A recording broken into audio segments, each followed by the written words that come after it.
Over the past 2 seasons, one name has dominated NFL headlines like no other. It seems as though there's always a reason someone decides to bring up his name. And that is San Francisco 49ers quarterback Brock Purdy. This go around, it isn't because he's led the 49ers to a second NFC Championship game in the 2 years he's been this team's quarterback. No, that isn't why people are talking about him. The reason he's being mentioned so often is because there's conversation around whether Brock Purdy is an elite level quarterback or nothing more than a system QB thriving off of his circumstances, especially since he landed into a 49ers team who already had a loaded roster when he was the quarterback and has one of the best offensive-minded coaches in the NFL in Kyle Shanahan. Now, Kyle Shanahan has done a lot in his NFL career, though he is most known for blowing that 28-3 lead against the New England Patriots. He was the offensive coordinator for the Atlanta Falcons at the time, but after that devastating loss, he had since become the head coach for the 49ers, and in San Francisco, he's done very well. He's made one Super Bowl appearance, has been to the NFC Championship game nearly every single season, and he's done it with some mediocre quarterback play. There was Jimmy Garoppolo, and when Jimmy Garoppolo wasn't getting hurt, he looked pretty good in that system, and then followed up Trey Lance, who didn't get too many opportunities in San Fran, but when he did, he also didn't look terrible. However, all of those trials and tribulations would lead up to 2022, where Brock Purdy would take this team to new highs. Now, if you're aware of the Brock Purdy story, then you know a lot of nearly impossible events needed to take place in order for Brock Purdy to even get the opportunity to start for the San Francisco 49ers. First off, heading into the 2022 NFL Draft, there were a lot of question marks at QB for the 49ers. You see, Jimmy Garoppolo's contract had just ended, and they were looking at Trey Lance as the future. He had just been selected with the 3rd overall pick in the previous draft, and he was looking to be the new face of the franchise. Well, that didn't stop the 49ers front office from using their 7th round pick to draft a backup quarterback. And with this selection, they landed on Iowa State phenom Brock Purdy. See, in his 4 years where he started for this school, he threw for over 12,000 passing yards, 33 interceptions, not the best, but he had 36 rushing touchdowns and 81 touchdowns through the air. He was excellent with the Big 12 school. However, they were a bottom-feeding Big 12 school, so he wasn't really looked at in the NFL draft, which is why he fell to 7th, alright? And even with Brock Purdy on the roster and a guy like Trey Lance, the 49ers were still able to come to an agreement with Jimmy Garoppolo in late August, where he was able to restructure his contract. All of a sudden, he's on a 1-year deal worth $7 million, thus pushing Brock Purdy down to the 3rd string, a spot he still had to fight for, by the way. 3rd string wasn't guaranteed for Brock Purdy. Hell, a roster spot wasn't guaranteed for Brock Purdy when he got drafted. Now, here are where I say the nearly impossible circumstances continue. Because in week 2 of the NFL season, while Trey Lance did look good in the 1.5 games he played in, he also suffered a major ankle injury that caused him to miss the rest of the year. And that is when Jimmy Garoppolo filled in at quarterback, and he ended up playing a majority of the regular season for the 49ers.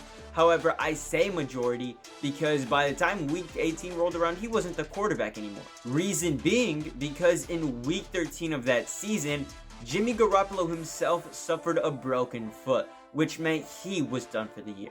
Now, at the time of Jimmy Garoppolo's injuries, there were questions as to whether the 49ers were going to rush Trey Lance back, because this was a contending team, alright? They had multiple pieces. Hell, they looked like they had the best roster in the NFL. They had Christian McCaffrey on the offense, someone they had just recently traded for from the Carolina Panthers, and Christian McCaffrey was a whole new spark to this offense. Then they had their classic receivers like Deebo Samuel, Brandon Ayuk, two studs on offense. I haven't even mentioned their all-pro tight end George Kittle, one of the best tight ends in the league. Every year he's arguably top 3 when it comes to tight ends. And they've got one of the best O-lines in the NFL. Trent Williams, yeah, arguably one of the best offensive linemen, and it's not close. So with this seemingly stacked offense the Niners had, there were questions as to whether they should rush him back. And, Shanahan made the very smart decision to, keep Trey Lance out. Do what's best for the player, not what's best for the team. And that meant Brock Purdy was going to have the opportunity to play real NFL minutes. Not a lot of 7th round picks get this chance, let alone 7th round picks who are quarterbacks.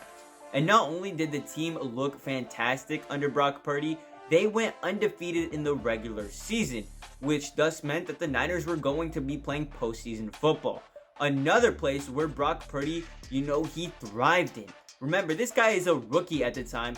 All of a sudden, he's in the playoffs with one of the best teams in the NFL. And in the 3 games he was able to play in, he threw for 3 touchdowns, not a single interception. His completion percentage was about 65%. You could argue he was one of the reasons this team was winning, not one of the reasons they weren't losing. And I know that may sound the same, but that is one of the big differentiators when you're talking about whether a quarterback is a system QB. Now, do I believe that Brock Purdy has been gifted a great system to play in? Yes. But do I think anybody could do what Brock Purdy has been able to do in that system? No. Alright? Does that mean he's this all, out of this world talent? Maybe not. He may not have the legs, the physical attributes that Lamar Jackson has, or the cannon that Josh Allen has on himself. But Brock Purdy has one of the best minds in the NFL.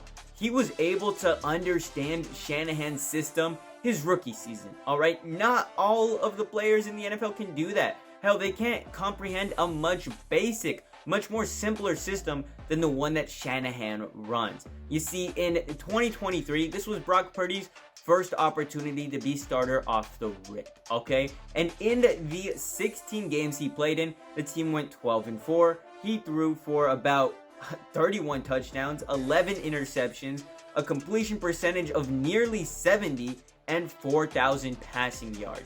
You know what? Brock Purdy was amazing for the 49ers this season, and he was undoubtedly should have been in the MVP conversation. Should he have won the MVP? Maybe not, but he should have been in the conversation. He is so damn good for the Niners that they get a first round bye.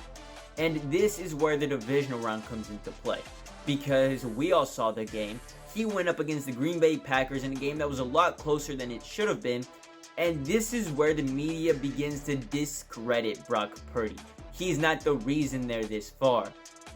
We saw what happened in the playoffs last year when he went out with an injury against the Eagles. This team couldn't play a lick of football, alright? Sure, Brock Purdy may not be, some absolute freak athletically, but is he an elite quarterback? I think so.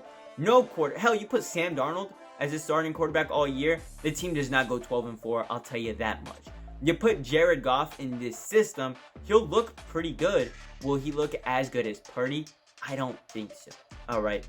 Anyway, that's about it for this video. Hopefully San Francisco wins this game, so Brock Purdy can prove all of these haters wrong. Catch y'all later. Much love. Deuces.